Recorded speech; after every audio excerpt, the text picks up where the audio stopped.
What's up? Good midnight and 12 minutes. 12 midnight and 12 minutes. Yun. Welcome back ulit sa channel ko, guys. Sorry, ngayon lang ulit. Actually, dapat everyday ako gagawa ng content. Kaso hindi talaga kaya ng time ko. Hanggang ngayon lang ulit ako nakapaglaro na naman. Buti umabot ako sa 3v3 kanina. Ang problem lang is nag-stop by lang kami kanina ni Macy's sa McDonald's. So yun, naglaro ako dun. Parang ang panalo ko lang kanina, 2, 3 talo. Kasi hindi kaya ng data, sobrang lag talaga. Pero nakapanalo pa rin kahit 2 sunod. Pero nakapanghinayang pa rin yung isang araw na hindi ako nakapaglaro. Well, anyway, okay lang naman. Kasi at least silver 1 na tayo. Pang 4th day yata or 3rd day. Bali 3rd day pa lang nalaro ko. Kasi 4th day, yung first day yata hindi ako nakapaglaro ng first day. So yun, gagawa tayo ng content ngayon, which is yung ano natin, which is yung enhancement ng gear enhancement. Ito yung nagtanong si skippable ads. Angas. O huwag mo naman skip yung ads ko. Yung pangalan ng ano mo, skippable. Skip yung ads ko para kumita naman tayo. Gar. Alright. So yun. Actually, ilang days na ba ako nag-ano? Hindi pa ako bumibili yata dito sa store. Ayan, hindi pa ako bumibili ng Jewel of Bless, Jewel of Soul. Kung mapapansin nyo, last content ko yata, ganito pa rin set ko. Nakita nyo, diba? Hindi ko ginagalaw. Plus 15, plus 16, plus 18 pa din. Ganyan pa rin. Hindi ko ginagalaw. Later on, ipapakita ko sa inyo yung storage ko. No? So, siguro ano na. Kasi nandito ako ngayon sa Devil's Square. Ipa-pass forward ko na lang ito mamaya yung Devil's Square. Okay? Yun. Shoutout muna sa mga kasama ko sa team. Hold on. Kay XX, kay Rock, kay Charmy, and kay Shish. Shoutout muna. So later, i-share ko sa inyo kung paano ako nag-enhance ng gear. And level 263 ako. Yan, level 263 ako. Tapos going to 264 na.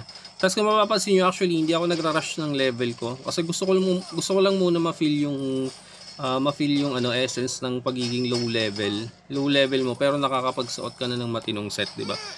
Kagaya nito, actually yung T8 ko ready to wear na, nasa storage ko. Pwede ko na suotin anytime. Ang problem lang, kulang na lang ako ng armor. Finarm ko yun kagabi, parang 2 days ko yata finarm yun. Finarm sa ano, sa Kanturo Relics, sa level 270 na boss. Yun, nawa ng Diyos, nakakalot naman tayo dun. Ang problem nga lang, ito na yung mga T6 ko, guys. Ayan, ano na yan sa trade, siguro ibibigay ko na lang yan sa dami ko. Ito dito kay Peace po. Yan, dami ko. Ito yung dami ko, guys. Ayun na lang papabili ko dito. Gawa rin kayo ng dami, guys. Malaking tulong din yung dami. Pambili nyo ng ng item nyo. Nilalagay ko nga lang to ng 100k eh. Yan. Papabid ko na lang siguro yan dun sa dami ko, guys. Perfect weapon yung T6 ko, guys. Yung T7 ko, dapat perfect na din tong T7 ko. Ang problem kasi nag-fail yung isa. Yung attack plus 2%, guys. Nabasag yung weapon ko na T8 na T7. Yung attack 2% ko nabasag. Ayun, hindi siya nag-add dito sa gear stock. Advice ko lang yun, guys, pagka magti-T7 kayo, merong basag I'm not so sure sa gear ng armor kasi hindi na ako magti-T7 ng armor eh. Rekta T8 na ako kasi napansin ko sa T8 kasi merong protector, yung ganito material. Saan na ba yun? Eto yan, may protector kasi sa T8. So every time na i-stack ka, yan, pag mag-i-stack ka, pwede mong gamitin to para ma-protect yung mga T8. And may chance na makuha mo yung success rate ng ilalagay mo dun sa may mo, T8 gear mo. Okay. So ilang minutes pa. Tapusin lang natin to, guys, 3 minutes. Anyway, guys, hindi ko alam kung pwede kayong join dito sa server namin Parang feeling ko yata kasi yung mga nag-quit kasi dito, guys. Marami kasi nag-quit dito na Kagaya nitong mga to, yan, mga 3 days, 2 days. Sana pag nag-quit sila, dinidelete nila yung character nila, para pwedeng makapasok yung ibang para makapasok yung ibang players, guys, no? Para maka-join din sila dito. Kasi madali lang naman magbigay ng ng code, ng server code. Ito, guys, sa may settings. Actually, 3 lang na-invite ko dito.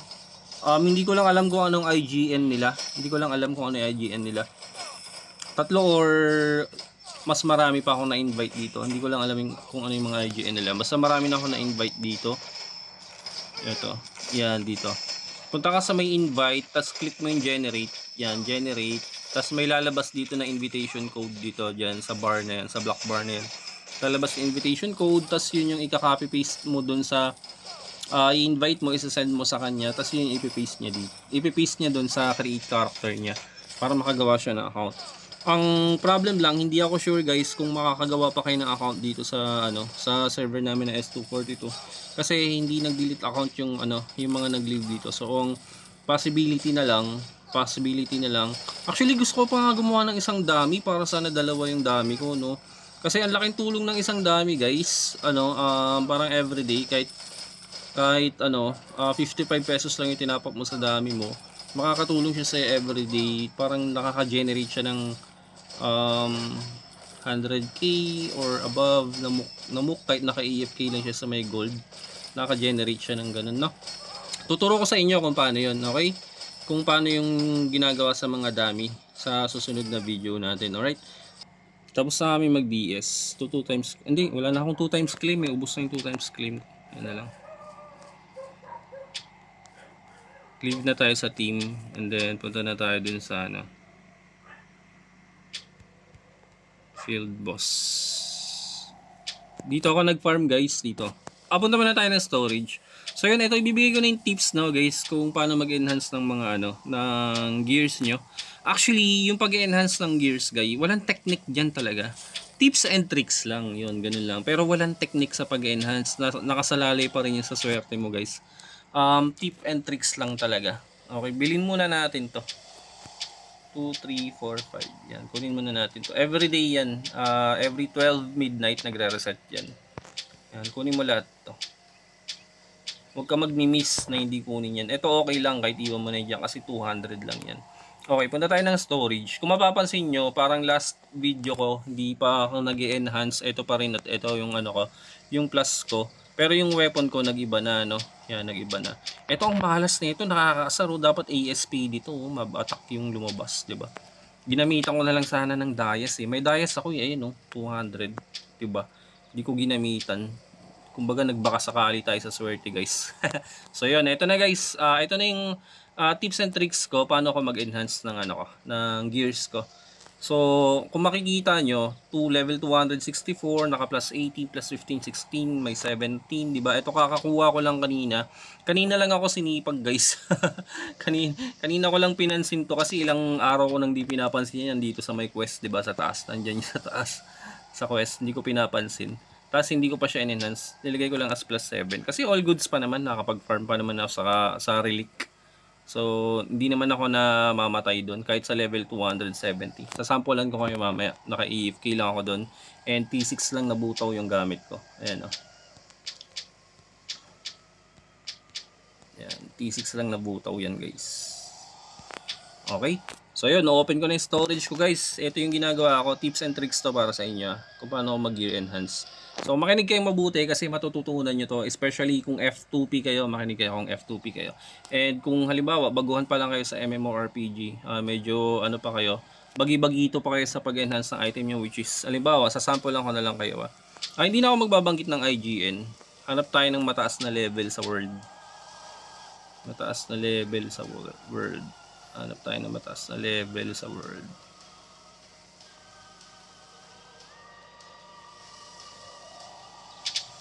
$283. Ito, pwede na to, 283. Ito yung kasama ko kanina, si Charmy. Ayan, 283 na siya. 'Di ba? Pero naka-plus, meron pa siyang plus 14, meron pa siyang plus 15. Ayan. Tapos yung niya, accessories niya naka-plus 14 din. Yan. So 283 na yan, guys, no? Meron pa ditong mga level 2, 300 na yata, mga ganun, guys, no? So bibigyan ko kayo ng tip para hindi kayo magaya sa mga high level tas medyo bagsak yung yung requirements dun para sa enhancement ng gears nila, no? So ito, pupunta na tayo ng storage ko. Wala na paligoy-ligoy. Click ko yung storage ko. Ayan. So kung mapapansin nyo, andyan lahat ng jewels ko. Nakita nyo? Actually, bawas na yan, guys, kasi binenta ko yung iba. binenta ko yung iba kasi bumili ako ng pang-stock nga sa weapon ko, 'di ba? Syempre mahal ang weapon ng T7 dito sa server namin, medyo mataas pa yung presyo. Bumili ako ng pang-stock. So yan. Ang dami kong nabenta, parang mga 30 pieces yata na jewel. Yan. So nandiyan lang siya. Yung bless ko, tsaka yung soul ko. Nandiyan lang siya. Bakit hindi ko siya ginagamit? Pwede naman akong mag-enhance, 'di ba? Anytime. Tapos ang per enhance nito is 2 pieces lang yata na jewel of soul, 'di ba? 2 pieces lang. So anytime pwede ako mag plus 20 plus 21 ng kahit siguro mga 3 or 4 dito sa set ko, 'di ba? Pero hindi ko ginagawa, no? Kasi ang tawag dun guys, patience lang. Kumbaga, pasensya. Habaan mo lang yung PC mo guys. Kasi ang disadvantage kasi ng everyday ka na nag-enhance guys. Halimbawa, everyday ka na nag-enhance and then wala kang reserve na MOOC or ang tawag dito MOOC coin. Yan, MU coin. Wala kang reserve na MU coin. Enhance ka ng enhance.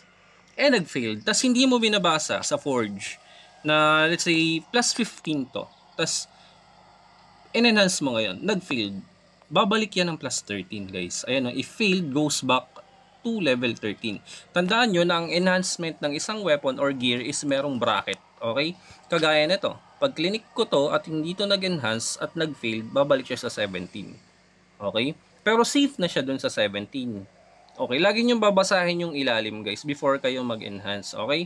Kasi baka mamaya enhance kayo ng enhance, tira kayo ng tira, hindi nyo binabasa yung requirements dun sa gear nyo or hindi nyo binabasa yung nasa ilalim.